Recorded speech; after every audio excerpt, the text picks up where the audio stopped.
Om Shri Gurubhyo Namaha. Good morning, everyone.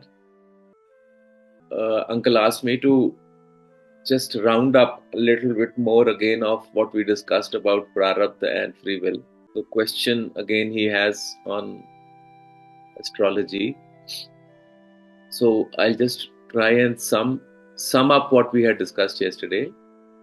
Basically, we are saying that Prarabdha creates the circumstances of our lives. Okay? And it brings in the conditions in our life, and free will is what we choose in that moment to do. That's free will. So prarabdha comes as circumstances, as people in our life. That is what prarabdha puts in. But at all points of time, we are given the free will to choose what we would like to choose. So this is the difference between prarabdha and free will. So prarabdha brings the scene in the game, the situations in the game, the drama in the game, that comes from prarabdha. But at that point of time, as an actor, what you choose to act, that is free will. Okay, so is that clear now? And it again talked about astrology of some events that happened in his life, which the astrologer had said. While that is true, it is the general thing. But I also told you that there are exceptions to this as well. I'll give you two examples of my own personal life because I understand that. One is that when I got married,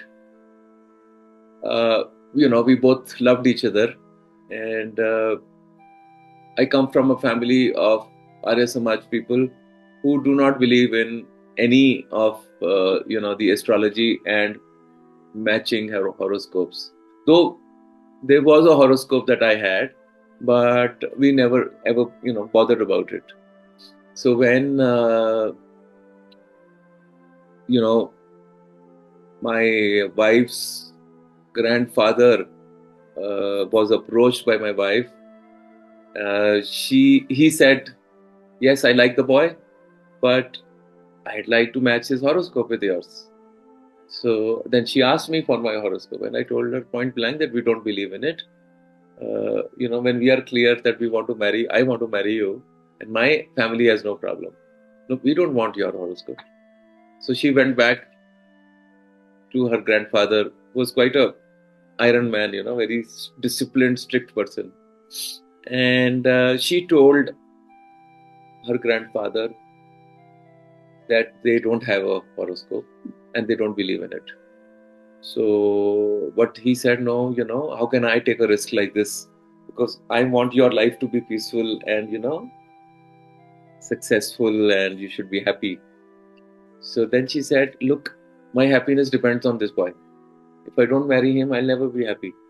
So I have to marry him. So if you want my happiness is with him. So I want to get married, and tomorrow, let's say, if the horoscopes don't match, and you will say don't marry him, but I am clear, I only want to marry him. So she, for the first time, she was a very silent person who never expressed her feelings. But this decision of hers, she was very clear. So with that, the grandfather agreed. And we got married. And for the first 2-3 years of our life together, we struggled, not in our relationship, but in the career, financially, we struggled. Like everybody struggles in the early part. So, and every year my mother-in-law would come and stay with us for a while. So she would have asked my wife for my horoscope. And by that time, mine and her horoscope was in her possession. She gave it to her without telling me. And she went and gave it to the grandfather. The grandfather went to the astrologer. The astrologer looked at both the horoscopes, studied them, and I believe he picked up both of them and he threw them like this. He said, why have you brought it now? These guys don't even have 5 aspects or gunas that they match with each other. This is the worst possible match. So instead of this, you should have thrown your daughter in a well. You can imagine what would have happened to the grandfather and the mother-in-law, because now you're married and they are fearing the worst. What's going to happen in future with them, right? So, and thankfully they never told me this, because I would have been furious. So I was told this story after 5, 7, 10, 8 years somewhere. They were so scared to talk about it. But you can imagine the fear with which they lived, knowing something is going to happen. And just imagine, as the future tells you, we were always told that we were the made for each other couple and we had the best of life, right? So, this is one example, right, of astrology going absolutely wrong. My second example of astrology is that there was a great soul who was also like a guru. He was, I think a lot of you have met him, UP Singh Ji. You remember him? He was a Swami Rama Bhakta and also Sai Baba Bhakta. So he was a retired commissioner of income tax, chief commissioner, not even commissioner. And he went to Swami in Puttaparthi because he was a physics student, and he had heard about miracles of Swami and he wanted to figure out that there must be some cheating he must be doing. So he came to Puttaparthi to check out the trickery that he was doing. As a scientist, he went to test Satya Sai Baba and ended up staying there. He had gone for 2 days. He ended up staying there for 21 days, and he fell at his feet. And Swami said, check karta mere ko check karta hai." And then, of course, he became the ardent devotee of Baba. And Baba had materialized a ring for him and a lot of things. So, and then later on, Baba told him to get Atma Gyan, and he sent him towards Swami Rama. And he became a ardent devotee of Swami Rama.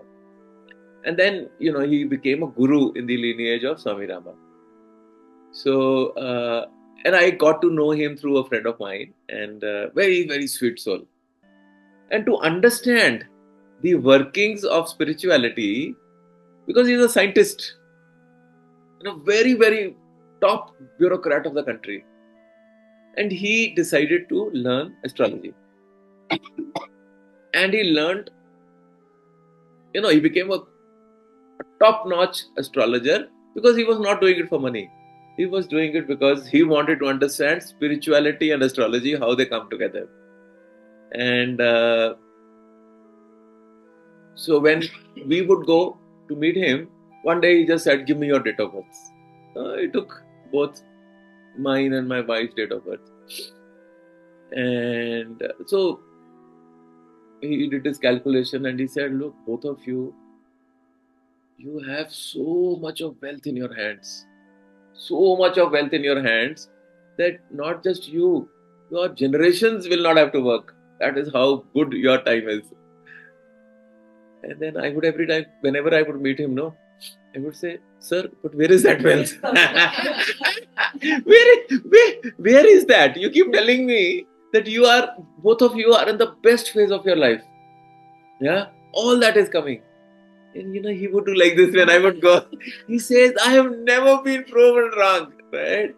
But in your case," and then one day he sat in meditation and he says, Baba came. He says, "Your destiny is in the hands of Baba. He has changed completely your life." And he says, "That whole wealth, that money that I saw, he says, for you, he's granted it into spiritual wealth." Right. And he says, "This wealth is not just for you. You have to distribute this wealth to everybody." So here is, and as per his, this thing, Prerna had a very long life, right? So my experience is spiritual, the astrology going wrong when the Guru wills it. Okay, so everything can be changed by the grace of the master if he so chooses. Otherwise, normally masters don't interfere. They don't interfere with what your accounts are with the of your own action, because you are the creator of your own account. But however, I believe when you choose your path and you choose to become one with God, and if you fully surrender to your God and to your Guru, then all destiny, everything is changed. Because as she wrote and as I explained yesterday, then you become one with the Creator. You are one with the Creator, it's just that your mind you're not aware. But once you start experiencing that you are the Creator, then you are the one who's writing your own destiny, right? So then the destiny is also in your hands. So that is the power of finishing this game. And I'm sure, hopefully, if you're really interested in, holding this in your hands, you will hold it in your hands. And then even, look at uncle's and auntie's case. Death came knocking, but it couldn't do anything. Right? Most impossible miracles happen. My horoscope, he came back after 72. He said, you won't be there. And another question, why am I not saying like 70? See, 72, and after that, no horoscope, because that's it, your game ends. But he's still playing the game 12 years later. So, this is it. So, all this is for ordinary souls. All this who have not chosen real life starts. And the only one person who kind of made a good prediction for me was, when I was doing my chartered accountancy, I had a client. So this was in Amritsar.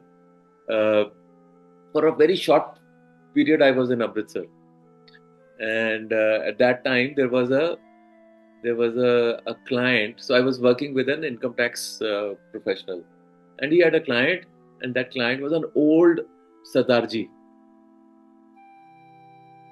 And one day, I was sitting and was doing his work for his returns, income tax returns, and he just looked at my hand and he took my hand in his hand. So I didn't know he was a palmist. He was a palm reader. So he just looked at my palm, and after that he just went quiet, and then after that he started to cry. So I said, Harbhajan ji, what happened? Like this he kept doing. So, he was experiencing something. So I said, what happened? He says, I've never seen a hand like this.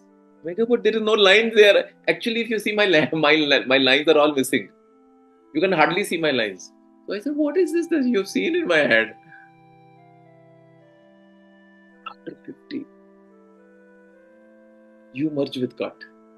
Huh? He was actually talking in Punjabi. I'm just talking in English. So he just got lost in that. He says 50 plus. So I was in my 20s at that time. And he said after 50. So I still remember that guy. Many, many years back, when that spiritual thing started to happen, I came looking for him and I got to know he had passed away. So I wanted to tell him what you said started to happen.